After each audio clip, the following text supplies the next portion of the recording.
नमस्कार and good evening. रात को 11:32 हो रहा है। मेरा नाम राजकुमार शर्मा है।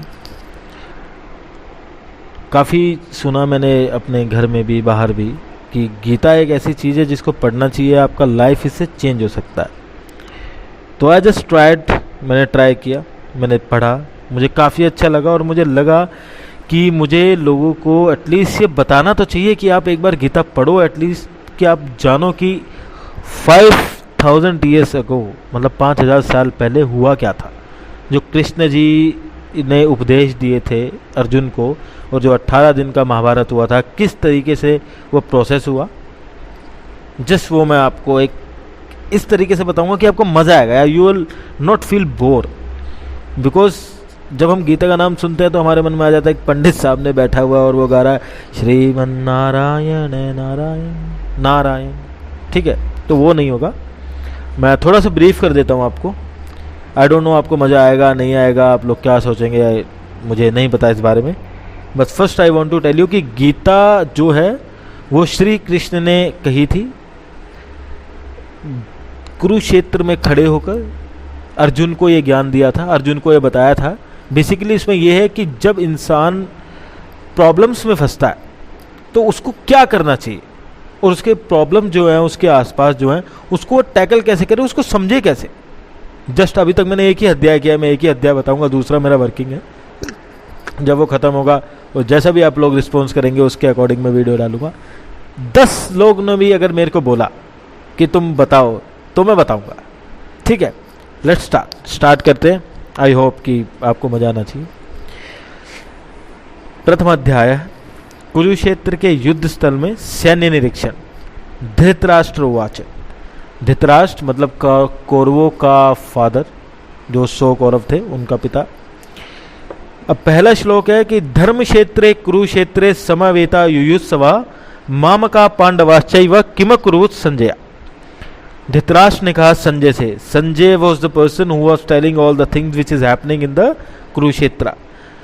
जो कुरुक्षेत्र में हो रहा था संजय अपनी दिव्य दृष्टि से देख के उसको बता सकता था। यू कैन से कि एक टाइप का उसके पास कुछ ना कुछ डिवाइस या कोई टेक्नोलॉजी था जिससे वो देख सकता था, या वो आंख बंद करके उसने कुछ ऐसा अपने अंदर डेवलप कर रखा था कि वो देख पाता था कि वहाँ क्या हो रहा है, जहाँ भी हो रहा है।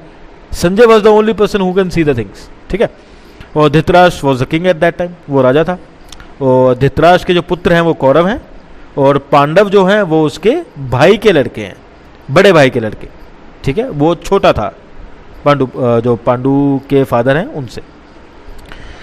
तो धृतराष्ट्र कहता है कि हे संजय, धर्मभूमि कुरुक्षेत्र में युद्ध की इच्छा से एकत्रित हुए मेरे तथा पांडुओं के पुत्रों ने क्या किया। कि मेरे पुत्र तथा पांडु के पुत्र हैं दोनों फैमिली मेंबर्स, कि वहां वो युद्ध की इच्छा से एकत्रित हुए हैं तो वो क्या कर रहे हैं। संजय उवाच, संजय कहता है कि दृष्ट्वा तु पांडवानीकम व्यूढ़म दुर्योधनस्तदा आचार्य मुपसंगम या राजा वचनम मां ब्रवीत। संजय ने कहा कि हे राजन, पांडु पुत्रों द्वारा सेना की व्यूह रचना देखकर राजा दुर्योधन अपने गुरु के पास गया और उसने ये शब्द कहे। अब यहाँ पे क्या हुआ कि जब दुर्योधन ने व्यूह रचना देखी जो पांडु पुत्रों की, पांडु पुत्र मैं आपको थोड़ा एक्सप्लेन कर देता हूँ। पांडु पुत्र है 5 पुत्र, पांडु के 5 पुत्र हैं। सबसे पहले युधिष्ठिर, भीम, अर्जुन, नकुल, सहदेव। ठीक है, जबकि 6 थे। कर्ण भी कुंती का ही पुत्र था, बट वो सूत पुत्र था क्योंकि वो सूर्य के वरदान से पैदा हुआ था, कान से निकला था। तो I tell you the story उसके बाद में, पहले मैं ये बताता हूँ आपको कि जब वो देखता है कि किस तरीके से इन्होंने अपना पूरा सैन्य निरीक्षण बना रखा, क्या इनकी स्ट्रैटेजीज है, क्या इनकी सेना लगी हुई है, तो वो घबरा जाता है दुर्योधन। वो अपने गुरु के पास जाता है और जाके उनको बोलता है कि अब देखें ये क्या हो रहा है। ठीक है, पश्चैताम पांडु पुत्राणाम आचार्य महतीम चमूम व्यूढ़ाम द्रुपद पुत्रेण तव शिष्येण धीमता। वो कहता है हे आचार्य, पांडु पुत्रों की विशाल सेना को देखें जिसे आपके बुद्धिमान शिष्य द्रुपद के पुत्र ने इतने कौशल से व्यवस्थित किया है। अब जो द्रुपद था वो द्रोणाचार्य का शिष्य था। ठीक है, जो कि उनका गुरु है, अभी बैटल में खड़ा है वहां पे। कहता है कि आपके शिष्य के पुत्र ने, यानी शिष्य को द्रुपद, उसका पुत्र ने इतने कौशल से इसको व्यवस्थित किया है। ठीक है, अब आगे वो कहता है कि अत्र शूरा महेश्वासा भीमा अर्जुन समायुधि युयुधानो विराटश्च द्रुपदश्च महारथा। अब वो अपने गुरु को, यानी अपने आचार्य को, उनकी सेना के बारे में बताता है कि पांडवों की सेना में कौन कौन है। कहता है इस सेना में भीम तथा अर्जुन के समान युद्ध करने वाले अनेक वीर धुरंधर हैं, यथा महारथी युयुधान, विराट तथा द्रुपद भी हैं। अब वो सुन लेते हैं, वो कहते हैं ठीक है, स्तब्ध खड़े हैं अपनी जगह, कोई बात नहीं। देखो, एक मंद बुद्धि होता है, एक बंद बुद्धि होता है, एक दुर्बुद्धि होता है। मंद बुद्धि का इलाज है, खोला जा सकता है। बंद बुद्धि का भी इलाज है, खोला जा सकता है। दुर्बुद्धि का कोई इलाज नहीं है। आगे चलते हैं। दृष्ट केतु तुश्चेकिता न काशी राजश्च वीर्यवान पुरुजित कुंती भोजश्च शैबश्च नरपुंगवा। इनके साथ ही दृष्ट केतु, चेकितान, काशीराज, पुरुजित, कुंती भोज तथा शैब्य जैसे महान शक्तिशाली योद्धा भी है। अब अगर if I tell you one by one who was those persons, तो the Gita will get boring, आपको मजा नहीं आएगा। मतलब आप ये जान लें कि एक बैटल है जिसके अंदर, जैसे क्रिकेट टीम होता है ना, ऑस्ट्रेलिया के पास कौन था? Ricky Ponting, Adam Gilchrist, Matthew Hayden, ठीक है, और बॉलर्स में कौन था उनके पास? McGrath, Bradley. तो इसी तरीके से ये भी एक टीम थी जो कि दुर्योधन की थी, और जो अपोजिट कैप्टन है, सॉरी, जो टीम थी वो अर्जुन की है, जो अपोजिट कैप्टन है दुर्योधन है, वो देख रहा है कि ये लोग खड़े हैं, फिर अपने गुरु को वो बात बता रहा है। युधा मनुष्य विक्रांत उत्तमो जाश्च वीर्यवान सौभद्रो द्रौपदेयाश्च सर्व एव महारथा। वो कहता है कि पराक्रमी युधामन्यु, अत्यंत शक्तिशाली उत्तमोजाश्च, सुभद्रा का पुत्र तथा द्रौपदी के पुत्र भी महारथी हैं। आफ्टर दैट उसका गुरु सुन रहा है, the people, the person who standing in the battle, who is listening all the things which the Duryodhan is saying. उसके बाद कहता है अस्माकम तु विशिष्टा ये तान्नि बोध द्विजोतमा नायका मम सैन्यस्य संजातम तान ब्रुवीमिते। किंतु हे ब्राह्मण श्रेष्ठ, अब जब उसको लगा कि ये तो सुन रहे हैं, कुछ कह तो रहे नहीं, कुछ बोल रहे नहीं है, आपकी सूचना के लिए मैं अपनी सेना के उन नायकों के विषय में बताना चाहूंगा जो मेरी सेना को संचालित करने में विशेष रूप से निपुण है। दैट मीन्स आप यहाँ पे दुर्योधन की मूर्खता या उसका अहंकार देख सकते हैं। क्या जो उनका गुरु है, फर्स्ट ऑफ ऑल एक चीज और बताता हूं, जो द्रोणाचार्य है ना, he was the person who has teached all the Pandu and Kauravas. Pandu पुत्रों को भी उन्होंने सिखाया था, कौरव पुत्रों को भी उन्होंने सिखाया था। बट जब युद्ध की बात आई तो भीष्म पितामह के करके उनको जो युद्ध था कौरवों की तरफ से लड़ना पड़ा था। तो अब दुर्योधन जो है वो अपने गुरु को ये बातें बता रहा है कि उनकी सेना में ये लोग हैं, वो इतने पराक्रमी हैं, ये कर सकते हैं, और हमारी सेना में ये लोग हैं। मतलब ही सेइंग कि मैं आपको बताना चाहूंगा, यानी आप अपने कंपनी के या अपने प्रोसेस का आपका जो बॉस है, जिसने आपको सिखाया है, ठीक है, यानी मैनेजर आप कह सकते हैं उसको। बॉस तो धृतराष्ट्र है ना, लेकिन दुर्योधन कौन है? बॉस का बेटा। अब बॉस के बेटे को तो आप मना नहीं कर सकते, उसकी बात तो आपको सुननी पड़ेगी क्योंकि वो बॉस का बेटा है। अब बॉस का बेटा मैनेजर को समझा रहा है कि these are the peoples in the Arjuna's team and these are the peoples which are in our team.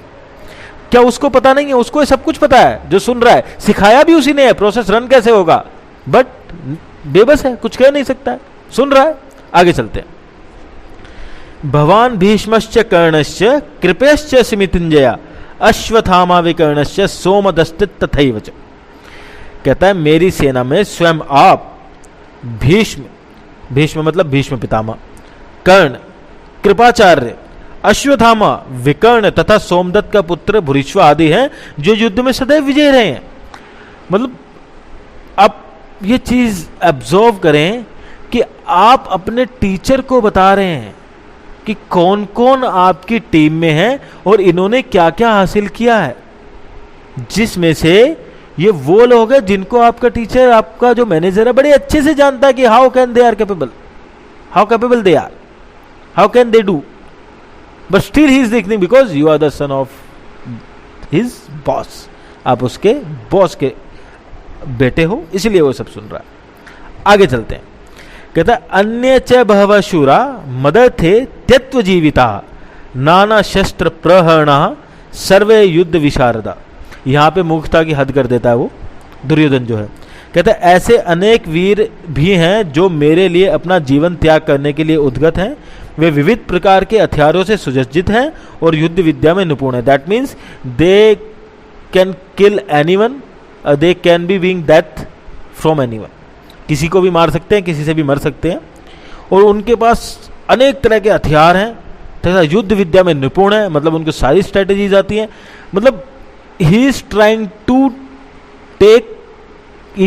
To make confident to his teacher, to his boss, to his manager, आप you can say. वो अपने जो उसका teacher है, जिसने उसको सिखाया है, जो वहाँ पे खड़ा है, जो उसका आप कह सकते हैं मैनेजर है, क्योंकि बॉस तो धृतराष्ट्र है ना, समझो यहाँ पे बहुत धृतराष्ट्र है, ठीक है। उसको कॉन्फिडेंस में ले रहा है ये सब बातें बताकर, और जबकि ये बात उसको सब कुछ पता है, और वो ये सोच रहे हैं अपने मन में कि हे बुद्धू, हे मूर्ख व्यक्ति, तूने मुझे कृष्ण के सामने लाके खड़ा कर रखा है, जो कि स्वयं अपने आप में भगवान है। उनको पता है कि उनकी डेथ पक्की है, उनका मरना पक्का है, but still he is listening. क्या करें, बॉस का बेटा है ना। अपर्याप्तम तदस्माकम बलम भीष्माभिरक्षितम पर्याप्तम त्विदमेतेषाम बलम भीमाभिरक्षितम। अब वो जो पावर्स हैं वो बताता है दुर्योधन अपने गुरु को कि हमारी शक्ति अपरिमेय है। अपरिमेय का मतलब होता है बहुत बड़ी, विशाल, जिसका कोई अंत नहीं होता है, और हम सब पितामह द्वारा भली भांति संरक्षित हैं। भीष्म पितामह वो हैं जिनको इच्छा मृत्यु का वरदान प्राप्त था, ठीक है। वो अपनी इच्छा से ही मर सकते थे। उन्होंने प्रतिज्ञा ले रखी थी कि मैं कभी शादी नहीं करूंगा, उन्होंने प्रतिज्ञा ले रखी थी मैं कभी राजा नहीं बनूंगा। अब एक चीज मैं थोड़ा सा यहाँ पे रोकूंगा, आपको पहले बताऊंगा कि यार देखो, बेमतलब की प्रतिज्ञा ना बहुत बड़ा नाश का कारण बनती है। बेमतलब की प्रतिज्ञा कैसे? इनका असली नाम है देवव्रत, भीष्म पितामह का। इनके जो फादर थे उनको एक ऋषि की कन्या से प्यार हो गया था। ऋषि की कन्या से प्यार हो गया था, वो अपना प्रस्ताव उनके पास लेके गए। प्रस्ताव उनके पास लेके गए तो उनको पता चला कि इनका तो एक पुत्र ऑलरेडी है, जो भीष्म पितामह है। भीष्म पितामह कौन थे? गंगा के 9वें पुत्र थे। भीष्म पितामह के जो फादर थे उन्होंने गंगा से शादी किया। गंगा ने शादी करते समय उनको बोला कि मेरा कुछ शर्त को क्या बोलते हैं हिंदी में,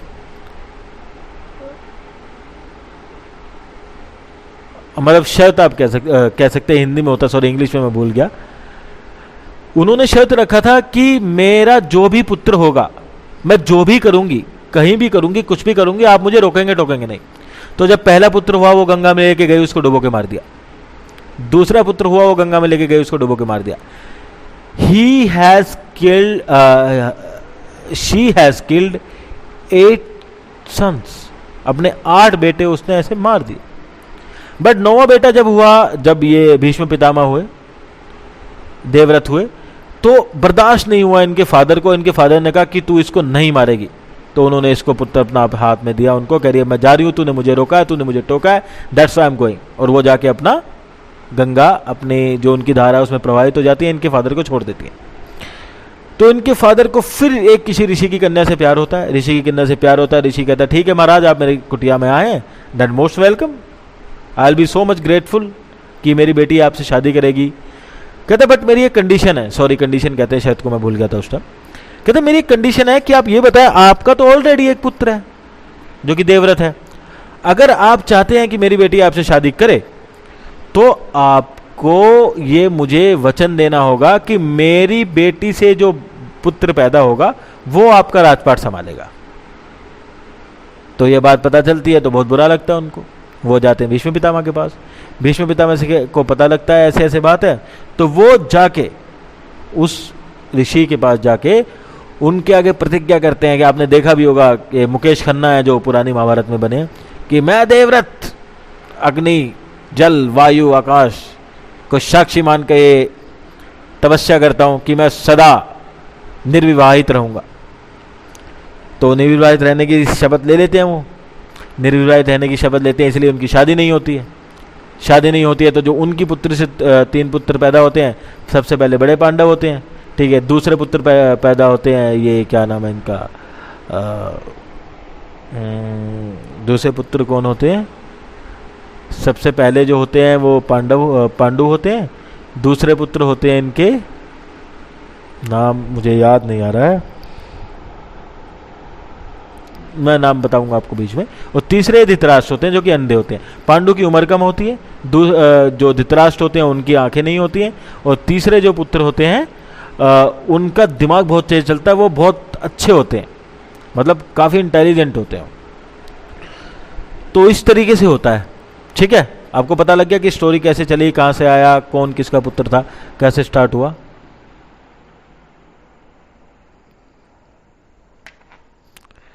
सॉरी यार, लाइट चली गई है, मुझे दिखाई देगा नहीं, मैं पैसे कैसे पढ़ पाऊंगा।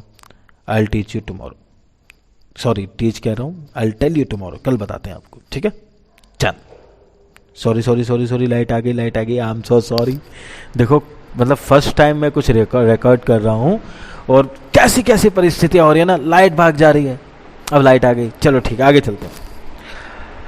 अब आगे चलते हैं। अब दुर्योधन कहता है कि अयनेषु च सर्वेषु यथा भागम अवस्थिताः भीष्ममेवाभिरक्षन्तु भवन्तः सर्वैः, कि सैन्य व्यू में अपने अपने मोर्चों पर खड़े रहकर आप सभी भीष्म पितामह को पूरी सहायता दे। जब उसे पता लगता है कि मैंने तो सिर्फ इन जिनका नाम लिया है उनकी ही प्रशंसा करी, भीष्म पितामह की प्रशंसा करी, और गुरु के बारे में तो कुछ कहा नहीं, तो भीष्म पितामह जो उनकी सेना के सेनापति थे उनको खुश करने के लिए कहता है कि आप अपने अपने मोर्चों पर खड़े रहकर हमारी और भीष्म पितामह की सहायता करें। पहले वाले श्लोक पे आते हैं, थोड़ा सा वो रह गया था, मैं बताता हूँ आपको कि अपर्याप्तम तदस्माकम बलम भीष्माभिरक्षितम पर्याप्तम त्विदमे तेषां बलम भीमाभिरक्षितम, कि हमारी शक्ति अपरिमेय है, पितामह द्वारा भलीभांति संरक्षित है, ऐसा दुर्योधन कहता है अपने गुरु को, क्योंकि उनको इच्छा मृत्यु का वरदान प्राप्त था, वो अपनी मर्जी से ही मर सकते थे। आपको पता होगा बाणों पे लेटकर उन्होंने युद्ध पूरा महाभारत का देखा था। जबकि पांडवों की शक्ति भीम द्वारा भलीभांति संरक्षित होकर भी सीमित है, यानी भीम उनके साथ है, उनकी जो शक्ति है वो सीमित है, मतलब उसको खत्म किया जा सकता है, तोड़ा जा सकता है। उसके बाद आता है तस्य संजनयन हर्षम कुरु वृद्ध पितामह सिंहनादम विनोदच्चैव शंखम दद्मो प्रतापवान सॉरी। तब कुरु वंश के वृद्ध परम प्रतापी एवं वृद्ध पितामह ने सिंह जैसी गर्जना करने वाले अपने शंख को उच्च स्वर में बजाया, जिससे दुर्योधन को हर्ष हुआ। पूरी सेना के अंदर अगर कोई व्यक्ति था जो अपनी प्रतिज्ञाओं के कारण फंसा रह गया तो भीष्म पितामह था। अगर वो प्रतिज्ञा नहीं लेते तो युद्ध नहीं होता, एक पल में समाप्त हो सकता था, और सबसे शक्तिशाली वही थे वहां पे, कृष्ण को छोड़कर। तो उन्होंने अपना शंख निकाला, शंख बजाया, सिंह की गर्जना होने लगी। दुर्योधन की पूरी सेना ने उस सिंह की गर्जना करने वाला शंख सुना, उनको बहुत अच्छा लगा, ऐसा लगा कि बस अब तो विजय हमारी हो गई है, कोई हमें समाप्त नहीं कर सकता। ऐसा सुन को बड़ा हर्ष, मतलब बड़ा प्राउड फील हुआ उसको।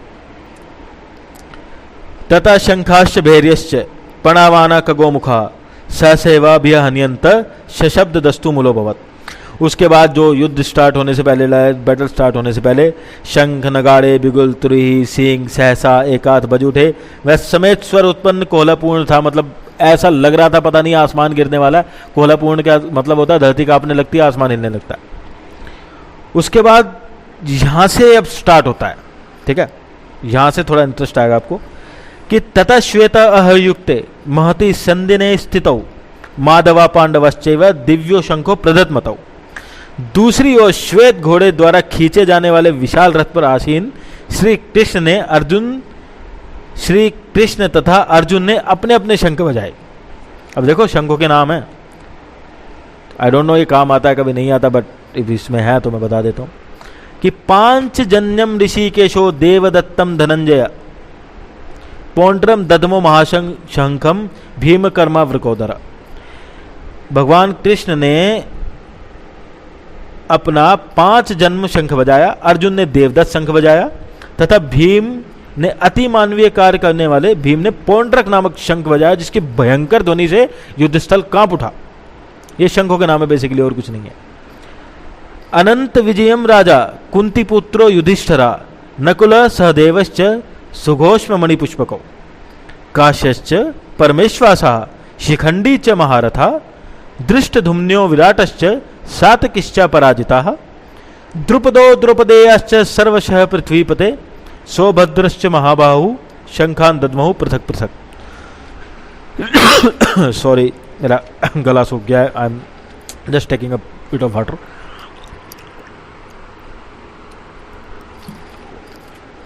हाँ यार, थोड़ा एक्टिंग करने की भी कोशिश कर रहा हूँ मैं। आई डोंट नो आपको कैसा लग रहा होगा, अब आपको, आप मुझे जज कर रहे होंगे, मुझे पता है, but I am just still trying. Try करके देखो। हाँ, अब हे राजन, कुंती पुत्र राजा युधिष्ठिर ने अपना अनंत विजयी नामक शंख बजाया तथा नकुलो सहदेव ने सुघोष और मणिपुष्पक शंख बजाए। महान धरुंधर काशीराज ने परम योद्धा शिखंडी, दृष्टधुम, विराट, अजय, सात्विक, द्रुपद, द्रौपदी के पुत्र तथा सुभद्रा के महाबाहु पुत्र आदि सबने अपने अपने शंख बजाए। ठीक है, ये सिर्फ शंखों के नाम और कुछ भी नहीं है इसके अंदर। सघोषो धातृराष्ट्राणाम हृदयानि वेदारयत नभश्च पृथ्वीं चैव तुमुलो भियनुनादयन। अब जब इन्होंने अपने अपने शंख बजाए तो इन विभिन्न शंखों की ध्वनि कोहलापूर्ण हो गई थी या बज रही थी। कोहलापूर्ण का मतलब जब धरती कांपने लगती है, आसमान हिलने लगता है। आकाश तथा पृथ्वी शब्दयामान करती हुई धृतराष्ट्र के पुत्रों के हृदय को विद्रीर्ण करने लगी, अर्थात उनका कॉन्फिडेंस ही था उन्होंने साला शंख सुन के। वो कह रहे हमारा वाला शंख बजाया, हमें बड़ा मजा आया यार, जब इन्होंने बजाया तो हमारी ऐसी तैसी होने लगी।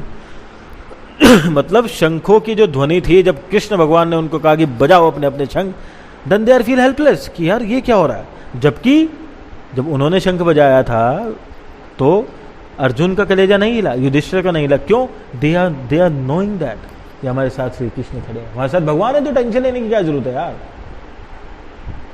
टेंशन लेने की क्या जरूरत है। बट आज में ना हमें पता ही नहीं भगवान है क्या। उस टाइम तो भगवान का पता होता था कि श्री कृष्ण भगवान है, बट आज का अगर भगवान पूछ लूं तो कौन है? इंडिया में मोदी, वर्ल्ड में ट्रम्प, बाकी आई डोंट नो। कंपनी में हमारा बॉस क्या यार, हमारा मैनेजर ही हमारा भगवान होता है, बॉस तक तो बात ही नहीं करती। तो ये सिचुएशंस है, जस्ट ट्राई टू टैकल। आप अपने अपने तरीके से समझ सकते हैं कि इस टाइम आपका भगवान कौन है। ठीक है, मेरा तो मेरे सामने बैठा है, ये श्री कृष्ण मंदिर में ही बैठा हुआ हूँ बेसिकली। अभी मैं रात को, ये टाइम हो रहा है करीब 11:54 का। ठीक है, आगे बताते हैं आपको कि अथ व्यवस्थितान दृष्ट्वा धातराष्ट्रान कपिध्वज प्रवृते शस्त्र संपाते धनुरुद्यम पांडव ऋषिकेशम तदा वाक्यम यदि महीपते। उस समय हनुमान से अंकित ध्वजा लगे रथ पर आसीन पांडुपुत्र अर्जुन अपना धनुष उठाकर तीर चलाने के लिए खड़ा हुआ और बोला, हे राजन, धृतराष्ट्र के पुत्रों को व्यूह में खड़ा देखकर अर्जुन ने श्री कृष्ण से ये वचन कहे। अर्जुन उवाच, अब अर्जुन बोलता है, ठीक है, कि सेनयोर उभयोर मध्ये रथम स्थापयामेच्युत यावदेत्ता निरीक्षे हम योद्धौ कामान अवस्थितान कैमर्या सह योद्धव्यम अस्मिन रण समुद्र में। अब देखो, सारी बात समझने वाली यहीं से है। पिछला तो जस्ट एक स्टोरी था कि कौन क्या था कैसे था, जस्ट इसलिए मैंने आपको बताया। मेन जो मुद्दा है ना हमारी लाइफ का, वो यहाँ से चालू होता है। अर्जुन अभी कहता है कि हे अच्युत, अच्युत का मतलब होता है कृष्ण भगवान या भगवान, या मतलब सुपर पावर जो होता है, जो कभी चूक नहीं सकता। कृपया करके मेरा रथ दोनों सेनाओं के बीच ले चलें, जिसमें मैं यहाँ उपस्थित युद्ध की अभिलाषा रखने वाले और शस्त्रों की इस महापरीक्षा में जिनसे मुझे संघर्ष और युद्ध करना, मैं उनको देख सकूं कि कौन कौन है, क्या क्या है, कैसे कैसे शस्त्र हैं, क्या बैटल है, कौन कहाँ खड़ा है, क्या स्ट्रेटेजी बनानी है। अब यहाँ पे आप अर्जुन का कॉन्फिडेंस देखिए, जब वो श्री कृष्ण से बात कह रहा है कि मुझे देखना है क्या क्या, कौन कौन है, क्या क्या लेके आया, राइफल है, 47 है, मैगजीन है, 9mm ग्लॉक है, ब्रेटा है, पिस्टल है, जिगाना है, AR-15 भी है, ठीक है, रॉकेट मिसाइल्स। तो I love guns, that's why I know the names. बाकी आप गूगल कर सकते हैं, आपको पता लग जाएगा। उसके बाद आता है कि यो तस्यमानान वेक्षेहम ये तेत्र समागतः धात्रष्टे दुर्बुद्धे प्रिय चिकीर्षव। मुझे उन लोगों को देखने दीजिए जो यहाँ धृतराष्ट्र के दुर्बुद्धि पुत्र दुर्योधन को प्रसन्न करने की इच्छा से लड़ने के लिए आए। अब देखो, पहले ही मैंने कहा था कि मंद बुद्धि का इलाज है, बंद बुद्धि का इलाज है, दुर्बुद्धि का इलाज नहीं। दुर्बुद्धि कौन? दुर्योधन, यानी बॉस का बेटा। पूरे ऑफिस को लाके एक तरफ खड़ा कर दिया उसने कि नहीं, हम इस प्लान पे काम करेंगे, ये वाला प्रोजेक्ट उठाएंगे, जबकि उसके 90% जो एम्प्लॉयज हैं इस चीज से खफा है कि साला गलत हो रहा है, इंसेंटिव प्लान में चेंजेस नहीं होने चाहिए। मैनेजर को भी ये बात पता है, मैनेजर भी कह रहा है यार, टीएल को भी ये बात पता है, टीएल भी कह रहा है चलो तुम चेंजेस करोगे हमारा तो खत्म ही हो जाएगा। टीएल का स्लैब भी खत्म कर दिया कि इनका स्लैब बढ़ा दो, चेंजेस कर दो, इंसेंटिव प्लान बढ़ा दो। ये कौन कर रहा है? दुर्बुद्धि पुत्र। अब आप समझ जाए दुर्बुद्धि पुत्र कौन है हमारे ऑफिस में। ईगो हट नहीं होना चाहिए ना यार, ईगो हट हो जाता है उनका, ईगो हट हो जाता है तो गड़बड़ हो जाता है। अब जैसे उनका ईगो हट होता है तो ऐसे डिसीजन लेते हैं। ठीक है, अब आगे चलते हैं। तो अर्जुन कहता है कि दुर्बुद्धि पुत्र जो है वो किस किस को लेके आया, मुझे देखना है कौन कौन अपनी मौत के लिए यहाँ पे आया है। संजय उवाच, संजय बोलते हैं फिर, एव मुक्तो ऋषिकेशो गुडाकेशेन भारता सेनयोरुभयोर मध्ये स्थापयित्वा दथोत्तमा। संजय ने कहा, हे भरतवंशी अर्जुन द्वारा इस प्रकार संबोधित किए जाने पर भगवान कृष्ण ने दोनों दलों के बीच में उस उत्तम रथ को लाकर खड़ा कर दिया। अब बात है समझने वाली, जो मुझे समझ में आया, बाकी आप समझें कि जब अर्जुन ने श्री कृष्ण से कहा कि मुझे देखना है कौन कौन युद्ध करने आया है, दुर्बुद्धि ने किस किस को बुलाया है, कृष्ण जी ने कहा ठीक है कोई प्रॉब्लम नहीं, लेके चलते हैं तुम्हारे को, तुम देख लेना क्या क्या करना है, कैसे कैसे करना है। ले गए, वहां खड़ा कर दिया, वहां सब कुछ खड़ा होकर देख रहा है, रथ बीच में खड़ा है। अब काम डामाडोल हो जाता है यहां से। अब होता क्या है ये आपको सुनना है। भीष्म द्रोणा प्रमुखतः सर्वेषां च महीक्षिताम उवाच पार्थ पश्चैतान समवेतान कुरुनिति। भीष्म, द्रोणाचार्य तथा विश्व भर के अन्य समस्त राजाओं के सामने भगवान ने कहा कि हे पार्थ, यहां पर एकत्र सारे कौरवों को देख लो। वही जो मैं पहले बताता आ रहा हूं आपको कि भीष्म जो है ना, भीष्म पितामह, द्रोण उसका गुरु है, जिसको सब ये बता रहा था कि उन्होंने कैसे व्यू की रचना करी है, कौन कौन उनकी स्ट्रैटेजी देखो आप। भीम के बारे में बता रहा था कि भीम से उनकी शक्ति सीमित है, भीष्म हमारे साथ हैं तो हमारी शक्ति ज़्यादा बढ़ी हुई है, अपरिमेय है। तो कृष्ण जी रथ लाके खड़ा कर देते हैं, जिनको बोलते हैं भीष्म खड़े हैं, द्रोण खड़े हैं, बाकी इससे जितने सारे कौरव खड़े हैं आप उनको देख लें। उसके बाद क्या होता है, तत्रा पश्चात स्थितान पार्थ पितृनथ पितामहान आचार्यान मातुलान भ्रातॄन पुत्रान पौत्रान सखींस्तथा शशुरान सुहृदश्चैव सेनयोरुभयोरपि। अर्जुन कहता है वहाँ दोनों पक्षों की सेनाओं के मध्य में अपने चाचाओं, ताऊओं, पिताओं, गुरुओं, मामाओं, भाइयों, पुत्रों, पौत्रों, मित्रों, ससुरों और शुभ चिंतकों को भी देखो। अब यहाँ डिफिकल्ट हो जाती है situation. Now what is seeing कि the peoples who are standing in front of him, जो उसके सामने खड़े हैं, who they are exactly the person who they are closest to his heart, जो उसके दिल के बिल्कुल करीब हैं। वो गुरु है जिसने उसको लड़ना सिखाया। वो ताऊ जी हैं, बड़े ताऊ जी जिनको बोलते हैं, जिन्होंने अपनी गोद में उनको खिलाया। ठीक है, वो भाई हैं जिनके साथ उन्होंने एक ही गुरुकुल में शिक्षा ली, कौरवों के साथ ही पांडवों ने सीखा था। अगर आप महाभारत देखा होगा आपने तो आपको पता लग जाएगा, या अब देख लें थोड़ा सा, मैं बता देता हूँ कि जब ये लोग सीख रहे थे ना युद्ध कला, बाण वगैरह चलाना, तो पांडवों और कौरवों ने साथ ही सीखा था द्रोणाचार्य से। अब मित्र हैं उनके, ससुर जो हैं जिनसे शादी हुई है, द्रौपदी, ठीक है, शुभ चिंतक जो हैं सब वहाँ खड़े हैं, मामा शकुनी, ठीक है, तो ये सब वहाँ खड़े हुए हैं। तो कृष्ण कहते हैं आप इनको भी देखो। तान समीक्षय स कौन्तेय सर्वान् बंधून् अवस्थितान् कृपया पर्याविष्टौ विषिदन् इदमब्रवीत्। इसका मतलब है कि जब कुंती पुत्र ने मित्रों तथा संबंधियों की इन विभिन्न श्रेणियों को देखा तो वह करुणा से विभूत हो गया और इस प्रकार बोला, मतलब सारा स्ट्रेटेजी खत्म, इमोशनल हो गया, कुछ समझ में नहीं आ रहा, दिमाग बंद हो गया। जो व्यक्ति अर्जुन, अब आप और मैं अर्जुन से अपनी तुलना नहीं कर सकते। अर्जुन मतलब पता है आपको कौन था? He was the person who is able to make his target on a fish eye, मतलब वो एकमात्र बंदा था इस पूरी दुनिया के अंदर जो चलती मछली घूम को पानी में देख के ऊपर तीर मार के उसको मार देता था, यानी दुनिया का सबसे बड़ा धनुर्धर था, धनुष चलाने वाला। उसकी ये हालत हो गई यार। साला कौन इमोशनल नहीं होगा? आप नहीं होंगे, मैं नहीं होऊंगा, कोई भी हो सकता है। जो कह रहा था कि युद्ध स्थल में लेके चलो, मुझे देखना है कहाँ का कौन कौन लड़ रहा है, यार मैं तो मार दूंगा, मैं तो ये कर दूंगा, वो कर दूंगा, पहले स्ट्रेटेजी तो दिखा दो। स्ट्रेटेजी दिखा दी, डेटा दिखा दिया, काम समझ में आया, बस लटक गया। नहीं, कस्टमर डांटते हैं, गाली देते हैं, झूठ नहीं बोला जाएगा भाई हमसे। झूठ छपट क्या नहीं हुआ महाभारत के अंदर, क्या नहीं हुआ। बट जब सामने लेके आए कि करना क्या है, बस फिर हाथ खड़ा कर दिए। जब इंटरव्यू हो रहा था तो नहीं सर आई विल डू, मैं आग लगा दूंगा, ये कर दूंगा, वो कर दूंगा, फलाना कर दूंगा, ठिकाना कर दूंगा। और ये कोई आम आदमी नहीं है, ये अर्जुन है जो दुनिया में सबसे अच्छा धनुष चलाता है। पीछे श्री कृष्ण बैठे हैं, आगे जो रथ चला रहे भगवान बैठे साक्षात, तब ये हालत है। हम कहां स्टैंड करते हैं यार? हम क्यों डिप्रेस है, क्यों गुस्सा करते हैं?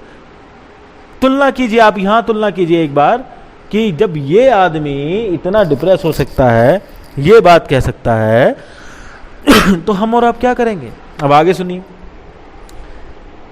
दृष्ट्वेवं स्वजनम कृष्ण युयुत्सुम समुपस्थितम सीदंती मम गात्राणि मुखम च परिशुष्यति। अब हालत खराब होने वाली है गुरु। अर्जुन ने कहा, हे कृष्ण, इस प्रकार युद्ध की इच्छा रखने वाले अपने मित्रों तथा संबंधियों को अपने समक्ष उपस्थित देखकर मेरे शरीर के अंग अंग कांप रहे हैं और मेरा मुंह सूख रहा है। शरीर कांपना शुरू हो गया, गला सूखना शुरू हो गया। अभी हुआ कुछ नहीं है, खड़े हैं जस्ट, ठीक है, सिर्फ खड़े हैं और देख रहे हैं अभी कि लड़ना किस किस से। क्यों? सारी बातें मेमोराइज होने लगती है ना यार। इसके साथ खेला, गुरु ने ऐसे सिखाया, वो बातें याद आती हैं बचपन की कि कभी शैतानियां भी करते थे, वो सजा भी देते थे, मारते भी थे, गोद में भी खिलाते थे। हमारे साथ क्या होता है? जहां इमोशनल पंगे पड़ते हैं वहां हमारे साथ क्या होता है? और खासकर जिनके अफेयर्स चल रहे हैं वो तो भैया सावधान, इमोशनल नहीं होना है। देखो, जहां इमोशनल हुए वहां काम खराब हो जाएगा। प्यार क्या है? इमोशन क्या है? इमोशन एक ऐसी संक्रमित बीमारी है, आपको जिस इंसान से हो जाती है उस इंसान का आपको सब कुछ सही लगने लगता है। आप उसका ना बुरा कर सकते हैं, ना उसको धोखा दे सकते हैं, ना उसके किए गए गलत के खिलाफ आवाज उठा सकते हैं। यह है इमोशनल। इमोशंस क्या करते हैं, जो कि अर्जुन के साथ हो रहा है। जबकि कृष्ण जी सब सिखा के लाए होंगे घर से कि भाई ऐसे ऐसे युद्ध करना है, ये करना है, बट यहाँ के अब कर दिया उन्होंने वही जो राहुल सैनी करता है हमारे ऑफिस में। आई डोंट वांट टू से, बट ठीक है। अब है कि वेप तुच्छ शरीरे में रोम हश्च जायते गांडीवम शंसते हस्त्वा तत्वै चैव परिधायते। दोबारा पढ़ देता हूँ, थोड़ा मिस्टेक हो गया श्लोक में। कि वेव तुच्छ शरीरे में रोम हश्च जायते गांडीवम शंसते हस्त्वा तत्वै चैव परिधायते। मेरा शरीर कांप रहा है, मेरे रोंगटे खड़े हो रहे हैं, मेरा गांडीव धनुष मेरे हाथ से सरक रहा है और मेरी त्वचा जल रही है। अब ये स्टेटमेंट है उस आदमी के जो कह रहा था युद्ध की स्थिति में लेके चलो, मेरे को देखना है कौन कैसे लड़ने हैं। सी आगे सॉरी। न च शक्नोमि अवस्थातुं भ्रमतीव च मे मना निमित्तानि च पश्यामि विपरीतानि केशव।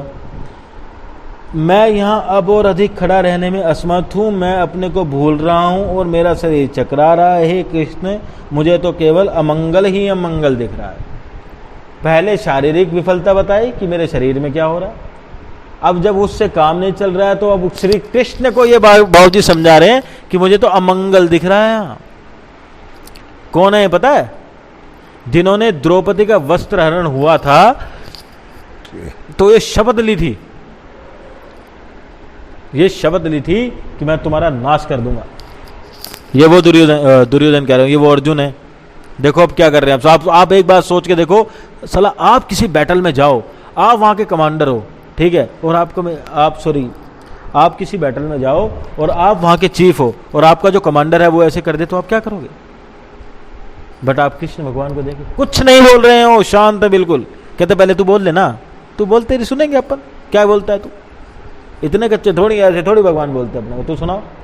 अब अभी तक तो ये सिर्फ मना कर रहा था, अब इसने कंप्लेंट कर दिया कि मुझे सब अमंगल दिख रहा है। चलो कंप्लेंट नहीं कहते, अभी भी इसका थॉट कहते हैं। अब आगे देखना है क्या करेगा। ये अर्जुन है, ये बात ध्यान रखना आप। न च श्रेयोनुपश्यामि हत्वा स्वजन माहवे न कांक्षे विजयम कृष्ण न च राज्यम सुखानि च। अब ये कहता है, हे कृष्ण, युद्ध में अपने ही स्वजनों का वध करने से ना तो मुझे कोई अच्छाई दिखती है और ना मैं उससे किसी प्रकार की विजय, राज्य या सुख की इच्छा रखता हूँ। अब ये बाबूजी कह रहे हैं, भैया आप जो हमारे से करा रहे हो ना, दैट इज़ नॉट गुड, ठीक नहीं हो रहा बॉस ये। अब इससे मैं कुछ जीत भी लूँगा, पा भी लूँगा, तो मुझे क्या फ़ायदा होगा? क्या करूँगा मैं तो ऐसी इच्छा रखता ही नहीं हूँ। आगे सुनो, किम नो राज्येन गोविंद किम भोग जीवितेन वा ये समर्था कांक्षितम नो राज्यम भोगा सुखानि च न इमे अवस्थिता युद्धे प्राणां त्यक्त्वा धनानि च आचार्य पित्र पुत्रास तथैव च पितामह मातुला श्वशुरा पौत्रा श्यालाया संबंधनीस्तथा एतान् न हन्तुमिच्छामि न तो अपि मधुसूदना अपि त्रिलोक्यराजस्य हेतुः किम्नु मही कृते निहत्य धातराष्ट्रान्न का प्रीतिः से जनार्दना। अब आप उस अर्जुन के वर्ड सुने जिनको कृष्ण जी समझा के लाए थे कि हमें युद्ध करना जाना। वो इंसान क्या कह रहा है कि हे गोविंद, हमें राज्य सुख अथवा इस जीवन में क्या लाभ, क्योंकि जिन सारे लोगों के लिए हम उन्हें चाहते हैं वे सब इस युद्ध भूमि में खड़े हैं। ये सिर्फ इसीलिए हो रहा है कि सामने जो खड़े हैं वो उसके चाचा हैं, भाई हैं, भतीजे हैं, ससुर हैं। इमोशनल, जब आदमी इमोशनल हो जाता है, ये प्यार में ही होता है भैया, या जब आपका कोई पागल काटता है तब होता है। आप अगर किसी व्यक्ति के लिए इमोशनल है तो आपको कोई कितना ही समझा ले, कुछ समझ में नहीं आएगा। इशारा समझे आप मेरा कहाँ कर रहा हूँ? जिनको समझ में आ रहा है, हमारे प्रोसेस में है ऐसे लोग। हे मधुसूदन, जब गुरुजन, पितृगण, पुत्रगण, पितामह, मामा, ससुर, पौत्रगण, साले, जो भी रिश्तेदार हैं, अन्य सारे संबंधी अपना अपना धन एवं प्राण देने के लिए तत्पर हैं और मेरे समक्ष खड़े हैं, तो मैं फिर इन सब को क्यों मारना चाहूँगा, भले ही वे मुझे क्यों ना मार दें। साला मारने आया था, मरने को तैयार हो गया है, ये तो सिचुएशन आ गई है। हे जीवों के पालक, मैं इन सब से लड़ने को तैयार नहीं, भले ही बदले में मुझे तीनों लोग क्यों ना मिल जाएं। इस पृथ्वी की तो बात ही छोड़ दे, भला धृतराष्ट्र के पुत्रों को मारकर हमें कौन सी प्रसन्नता मिलेगी। अब आप बताओ, आप कृष्ण जी की जगह क्या करोगे? मेरे अंदर इतना पेशेंस नहीं है भाई। मतलब अब थोड़ा आ गया है जब से गीता पढ़ना शुरू करा है, पहले नहीं था। मैं तो बाल पकड़ के हिलाने लग जाऊं उसका, भैया क्या हो गया, पकड़ा गए हो क्या? साला ग्राउंड है, बैटल हो रहा है, यहाँ सब लोग खड़े हैं युद्ध हथियार लिए, और तुम हमें ज्ञान पेल रहे हो कि इनसे नहीं लड़ेंगे, उनसे नहीं लड़ेंगे। द्रौपदी का चीरहरण हुआ तब तो भीम ने कसम खा लिया था कि मैं तेरे रक्त से इसके बाल धोऊंगा, तब तो आपने कुछ नहीं कहा था कि नहीं अपने भाई को मारने की शपथ क्यों खा रहा है। याद है चीरहरण हुआ था द्रौपदी का, ये सारे भाई जब वहां पे गुलाम बने थे तो भीम ने शपथ ली थी कि जब तक मैं तेरे रक्त जो है, जो केश हैं द्रौपदी के, दुर्योधन के रक्त से नहीं धो दूंगा, तब तक मैं तुझे अपना मुंह नहीं दिखाऊंगा। तब इन्होंने भी पूरा साथ दिया उनका, गुस्से में पूरे थे। तब तो मना नहीं किया कि भाई को मारने की शपथ क्यों ले रहा, जबकि हम तो इसे जीत के लाए थे। ठीक है, अब ये कह रहे हैं कि ये मुझे मार डाले कोई फर्क नहीं पड़ता, आई कांट डू दैट, भीगी बिल्ली बन गए। इमोशंस क्या कराते हैं देखो आप। पापमेवा श्रेयदेस्मानः स्तत्यैवताना ततायिनः तस्मान् न हर्यावयम् हन्तुं धाष्टान् सबान्धवान् स्वजनम हि कथम हत्वा सुखी न श्याम माधव। अब ये ज्ञान दे रहे कृष्ण जी को कि यदि हमें ऐसे अतातियों का वध करते हैं तो हम पर पाप चढ़ेगा, अतः यह उचित नहीं होगा कि हम धृतराष्ट्र के पुत्रों तथा उनके मित्रों का वध करें। हे लक्ष्मीपति कृष्ण, इससे हमें क्या लाभ होगा? ये यहाँ पे मिस्टेक है। लक्ष्मीपति जो है विष्णु जी हैं, जो कृष्ण जी उनका ही अवतार है। और अपने ही कुटुंबियों को मारकर हमें किस प्रकार सुखी हो सकते हैं? अब देखो, अतात आतताई, आतताई 6 प्रकार के होते हैं। कौन कौन से? पहला विष देने वाले, दूसरा घर जलाने वाले, तीसरा घातक हथियार से आक्रमण करने वाले, चौथा धन लूटने वाले, पांचवा दूसरों की भूमि हड़पने वाले, छठा पराय स्त्री का अपहरण करने वाले। अब ये 6 के 6 काम महाभारत में हो चुके हैं। महाभारत मतलब गीत, जो ये श्लोक चल रहे हैं, जो गीता बन रही है, उससे पहले जो भी हुआ है उसमें 6 के 6 काम हो चुके हैं। अब मैं आपको बता देता हूं किस किसने किया। विष देना, विष दे के मारने का प्रयास शकुनी जी द्वारा किया गया था पांडवों को, 5 पांडवों को, कि खाने में जहर मिला दें और ये सब मर जाएं। ठीक है। उसके बाद घर में अग्नि लगाने वाले। अगर आपको याद हो तो इस चौसर कहते हैं इसको, जिसमें द्रौपदी हारे थे लोग, इससे पहले शकुनी महाराज ने, जो इनके मामा थे, एक लाख का महल बनवाया था। लाख बोले तो जिससे चूड़ियाँ बनती थी पहले के टाइम में, अब तो घर प्लास्टिक के चूड़े चलते हैं। वो बहुत जल्दी आग पकड़ता। लाख का महल बनवाया, सबको उसमें बुलाया और उसमें आग लगवा दी। लेकिन ये तो इनकी किस्मत अच्छी थी, जो ये वहाँ से बच गए, बच के निकल गए। निकाला किसने? उनका मैं नाम भूल गया हूँ, जो दूसरे पुत्र थे बीच के, Vidur. I got the name यार, बहुत देर से याद आ रहा था। विदुर जी ने इनको पहले एक स्ट्रेटेजी बना के दी थी कि मैंने ऐसे ऐसे एक बंदा भेज रखा है वहाँ सुरंग खोदने वाला, अगर इसमें आग लग जाए तो तुम्हें यहाँ से निकल जाना है। ठीक है। तीसरा, घातक हथियार से आक्रमण करने वाला। घातक हथियार से जो आक्रमण करा, वो करा किसने? अश्वत्थामा ने। अश्वत्थामा ने कुंती, द्रौपदी के सोते हुए पुत्रों को मार दिया। ठीक है। धन लूटने वाला, धन लूटने वाला मतलब शकुनी महाराज ही हैं। उनके जो पासे थे वो जादुई पासे थे। अब वो जो फेंकते थे वो आता था, जो फेंकते थे वो आता था। सारा साम्राज्य लूट लिया था इनका, पांडवों का। दूसरों की भूमि हड़पने वाले। अगर किसी ने महाभारत देखा तो उनको पता होगा कि पांडवों को लास्ट में 5 गांव दे दिए थे कि यार तुम 5 गांव ले लो, टेंशन खत्म करो, पूरा हस्तिनापुर कौरवों का रहने दो। लेकिन वो 5 गांव भी उनसे छीन लिए, वो भी हड़प गए, 5 गांव भी नहीं दिए उनको। और लास्ट में पराय स्त्री का अपहरण करने वाला।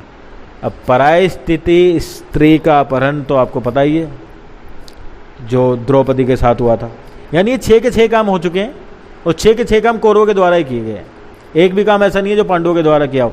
इस बात से आप अंदाजा लगा ले कि क्यों श्री कृष्ण पांडवों के साथ थे, क्यों वो उनकी हेल्प कर रहे थे। This is the only reason, because they had not done the single mistake which has defined over there. यहाँ जो लिख रखे हैं 6 अताती, यानी 6 ऐसे कार्य जो सिर्फ कौरवों द्वारा किए गए। आगे चलते हैं। यद्यप्येते न पश्यन्ति लोभोपहत चेतसः कुलक्ष्य कृतं दोषम मित्रदोहे च पातकम कथम न ज्ञेयमस्माभिः पापादस्मान् निवर्तितुम कुलक्ष्य कृतं दोषम प्रपश्यद्भिः जनार्दन। हे जनार्दन, जनार्दन श्री कृष्ण का नाम है। यद्यपि लोभ में अभिभूत चित्त वाले ये लोग अपने परिवार को मारने या अपने मित्रों से द्रोह करने में कोई दोष नहीं देखते। मतलब वो ये कह रहा है अर्जुन कि इनको तो मारने में कोई दोष नहीं दिख रहा हमें, कोई ये पापी है, हमें मार देंगे, कोई दोष नहीं दिख रहा। किंतु हम लोग तो जो परिवार को विनिष्ट करने से अपराध देखते हैं, ऐसे पाप कर्मों क्यों प्रवृत्त हो? मतलब हम लोग इनको क्यों मारे, हम पाप क्यों करें? मतलब सामने वाला साला मार के लूट के चला जाए, और अगर हम उसको मार रहे तो पाप है। भगवान ने इतना भी ज्ञान नहीं दिया ना। भगवान ने ऐसा भी नहीं कहा कि कोई मारे तो उसको मारो मत। भैया कोई तुम्हें मार रहा है तो अपनी रक्षा करो, बचाओ खुद को। आगे चलते हैं। कुलक्ष्ये प्रणश्यन्ति कुलधर्मा सनातना धर्मे नष्टे कुलम कृत्स्नम अधर्मो विभवत युत। कुल का नाश होने पर सनातन कुल परंपरा नष्ट हो जाती है और इस तरह शेष कुल भी अधर्म में प्रवृत्त होता है। अब ये कुछ नहीं हो रहा। अब एक इमोशनल आदमी जो पूरी तरीके से अपने परिवार को देखकर इमोशनल हो चुका है, सिर्फ कृष्ण भगवान को ज्ञान दे रहा है। उसको नहीं समझ में आ रहा कुछ भी मैं क्या बता रहा हूँ और मैं किसको बता रहा हूँ, सिर्फ ज्ञान दे रहा है कि ऐसा करने से कुल का नाश हो जाएगा, फिर जो बच्चे पैदा होंगे वो भी अधर्मी होंगे। आगे चलते हैं। अधर्मा विभवात् कृष्ण प्रदूष्यन्ति कुलस्त्रियः स्त्रीषु दृष्टासु वाष्णेय जायते वर्णशंकरा। कहता जब कुल में अधर्म प्रमुख होता है तो कुल की स्त्रियां दूषित हो जाती हैं और स्त्रीत्व के पतन से विष्णुवंशी अवांछित संतानें उत्पन्न होती हैं। अब ये कह रहे हैं कि अगर कुल का नाश हो गया तो जो और लोग हैं, जो अदर पीपल्स हैं, उनसे जो हमारी स्त्रियां बचेंगी, they will do mating, mate करेंगी, और जो संतानें पैदा होंगी फिर वो भी अधर्मी होंगी, कुलक्षणी होंगी। सोचो यहाँ तक श्री कृष्ण को ज्ञान प्रदान कर रहे हैं। उसके बाद सुनो, शंकरो नरकायैव कुलदनादान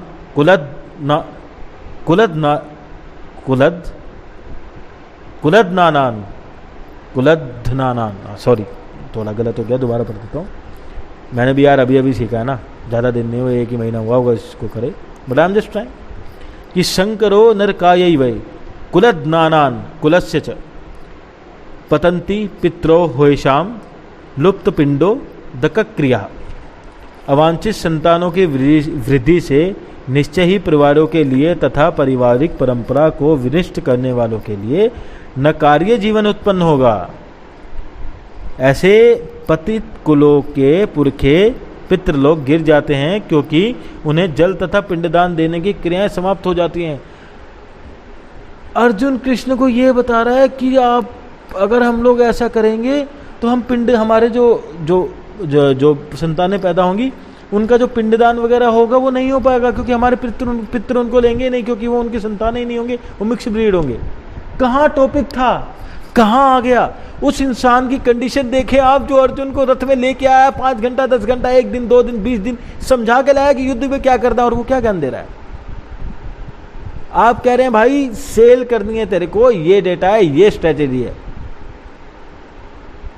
और एजेंट क्या बोल रहा है आपको? एजेंट बोल रहा है नहीं सर झूठ नहीं बोलूँगा। झूठ बोलना गलत बात होती है। मेरी मम्मी कहती है झूठ बोला था ना तूने, इसीलिए तेरे पापा का एक्सीडेंट हो गया, तो दारू पी के आया था। अब भी झूठ बोलेगा तो फिर हो जाएगा। और जबकि पहले HR राउंड के बाद जब आपसे राउंड हुआ उसका ऑपरेशन, तब वो कह रहा था अरे आग लगा दूंगा, फाड़ दूंगा, सब कर दूंगा, टेंशन की बात नहीं। वो कंडीशन है कि झूठ नहीं बोला जाता सर, कस्टमर ऐसे बोलेगा तो मैं क्या बोलूँगा, वो कंडीशन है। बाकी आपकी मर्जी, आप कैसे समझते हैं। आगे चलते हैं। दोष रेते कुलदनानाम वर्ण संकर कारकई उत्साध्यन्ते जाति धर्मा कुल धर्माश्च शाश्वता। जो लोग कुल परंपरा को विनिष्ट करते हैं और इस तरह अवांछित संतानों को जन्म देते हैं, उनके दुष्ट कर्मों से समस्त प्रकार की सामुदायिक योजनाएं तथा पारिवारिक कल्याण कार्य विनिष्ट हो जाते हैं। अब वो अर्जुन जी ये कह रहे हैं कि जो सामूहिक कार्य हैं वो भी खत्म हो जाते हैं, समाज को भी परेशानी होती है, दिक्कत होती है उनसे। कुल मिला के ये श्लोक में और कुछ नहीं है, कि ज्ञान प्रदान कर रहे हैं कृष्ण जी को बस। और वो देखो सुन रहा है पीछे बैठ के। अब देखो हाथ धोने वाली है, ध्यान से सुनना। उत्सन्न कुल धर्माणाम, उत्सन्न नकुल धर्माणाम मनुष्याणाम जनार्दन नरके नियतम वासो भवित्य नुशुश्रुम भवित्य नुशुश्रुम। हाँ ऐसे होगा। कहते हे प्रजापालक, मैंने गुरु परंपराओं से सुना है कि जो लोग कुल धर्म का विनाश करते हैं वे सदैव नरक में जाते हैं। आपके साथ में भगवान बैठे हैं, आप भगवान को बता रहे हो कि वो नरक में जाएंगे अगर वो ऐसा करेंगे तो। साक्षात वो आपसे कार्य कर रहे हैं, दैट मीन्स वो मूर्ख हैं, उनको कुछ नहीं पता है। श्री कृष्ण ने ऐसे ही अपना अवतार नहीं दिखाया था अर्जुन को। अगर आपको याद हो कि दिव्य अवतार समय रोक के दिखाया था, वो फोटो देखा होगा ना आप लोगों ने। एक हाथ से बच्चा निकल रहा है, फिर वो बड़ा होता है, फिर और बड़ा होता है, फिर और बड़ा होता है, दूसरे हाथ में फिर वो वापस बुढ़ा होकर दूसरे हाथ में विलीन हो रहा है। जितने भी जीव जंतु हैं सब ऐसे ही यहाँ से निकल रहे हैं, वहाँ से जा रहे हैं, यहाँ से निकल रहे हैं, वहाँ से जा रहे हैं। श्री कृष्ण इतने लंबे खड़े हैं, अर्जुन ऐसे दोनों हाथ जोड़े नीचे खड़ा है। सोचो ये कंडीशन वहाँ पे आ गई थी महाभारत में कृष्ण भगवान के होते सराते, कि उनको ये प्रूफ करना पड़ा, उनको ये बताना पड़ा, उनको ये समझाना पड़ा कि नहीं भाई ऐसा नहीं होता जैसा तू सोच रहा है, जो मैं बता रहा हूं वो सुन, उस पर काम कर, अपना दिमाग मत चला। भगवान मैं हूं तू नहीं है। श्री कृष्ण ने कहा है गीता के अंदर, वो श्लोक आएगा जब आपको बताऊंगा, कि ये सृष्टि मेरी ही द्वारा रची गई है, सब मुझसे ही जन्म लेते हैं और मुझ में ही आके विलीन हो जाते हैं। मैं ही सृष्टि का रचयिता हूं, मैं ही नाश करता हूं, सब कुछ मुझसे है, मैं कण कण में विद्यमान हूं। वो आदमी जब आपके साथ बैठा है तब आप उससे ऐसी बातें कर रहे हैं। आप कृष्ण की जगह होंगे तो क्या करेंगे आप मुझे बताइए। भाई मैं तो उसको मार दूंगा, नहीं तो बोलूंगा तू बैठ, मेरे को लड़के आना है। चलो आगे चलते हैं। आगे है अहोबत महत्पापम कर्तुम व्यवस्थिता वयम यद्राज्य सुखलोभेन हंतुम स्वजन मुध्यता। कितने आश्चर्य की बात है कि हम सब अजन्य पाप कर्म करने के लिए उद्गत हो रहे हैं, राजसुख भोगने की इच्छा से प्रेरित होकर हम सब भी अपने संबंधियों को मारने पर तुले हैं। अब ये अर्जुन जी कह रहे हैं कि कितनी बेकार बात है कि हम लोग यहाँ इकट्ठित हुए हैं सब सिर्फ पाप करने के लिए, अपने भाइयों को मारने के लिए। सामने वाली पार्टी मारेगी, उनके टेंशन नहीं है, उनको कह रहे हम नहीं तभी मर जाएंगे, कोई दिक्कत नहीं। स्टेटमेंट सुनो आप, आगे चलते हैं। यदि माम प्रतीकारम शस्त्रम दोबारा पढ़ देता हूँ, गड़बड़ हो गई। यदि माम प्रतीकारम सशस्त्रम शस्त्रपाणय धातराष्ट्रा रणे हन्युस तन्मे क्षेमतरम भवेत्। अब ये कह रहे हैं यदि शस्त्रधारी धृतराष्ट्र के पुत्र मुझे निहत्थे तथा रणभूमि में प्रतिरोध ना करने वाले को मारें तो यह मेरे लिए बहुत श्रेष्ठकर होगा। मतलब ये मरने को तैयार हो गए यार। धृतराष्ट्र के पुत्र अर्जुन से, जिनको इतना बदला लेना, इनका खून खोला हुआ था कि इनकी वाइफ के साथ इन्होंने चीट रन कर दिया, उनको इतनी बुरी तरह नंगा किया, सभा में बेइज्जत कर दिया, साला उस इंसान के आगे तुम कह रहे हो मुझे मार दे, कोई फर्क नहीं पड़ता। ऐसा कैसे हो रहा है? वो अर्जुन है तब हो रहा है, हमारे साथ तो कैसा कैसा हो सकता है? समझ रहे ना आप? आगे चलते हैं। संजय हुआ, जब संजय कहता है एव मुक्त्वा अर्जुना संख्ये रथोपस्थ उपविशत विसिज्य शशरम चापम शोकसम विघ्नमानस। संजय ने कहा, युद्ध भूमि में इस प्रकार कहकर अर्जुन ने अपना धनुष तथा बाण एक ओर रख दिया और शोक संपत्त होकर रथ पे आसीन होकर बैठ गया और इधर उधर देखने लगा। ओम नमः भगवते वासुदेवाय। पहले अध्याय खत्म हो गया। यहाँ खत्म हुआ है कि अर्जुन जी जो हैं वो बैठ गए हैं और अब उनको ना कुछ सुनाई दे रहा है ना कुछ दिखाई दे रहा है, शोक मुक्त हो गया। तो ये था पहला अध्याय जो कि कंप्लीट हो गया। मैंने आपको बताया जहाँ तक मेरे को आता था। आपको जैसा भी लगे, जो भी हो, मुझे बताना क्या मुझे सुधारने की ज़रूरत है, क्या नहीं है, क्या चीज़ें अच्छी थी, क्या ख़राब थी। बाकी अब कृष्ण जी क्या करेंगे वो मैं पढ़ रहा हूँ। आई होप 1 मंथ और 1.5 मंथ के अंदर आपके लिए लेके आऊँगा, तब आपको बताऊँगा। Okay guys, good night, thank you so much. Acting हो रही है ना, ज़्यादा एक्टिंग होगी, ओवर एक्टिंग होगी, बट यार मेरा काम ही है, ये मेरे को बात करने में मज़ा आता है और वो चीज़ें बताने में मज़ा आता है जिससे लोगों का दिमाग खुले, कुछ पता लगे, मुझे ही नहीं पता था। चलो ओके, गुड नाइट, बाय।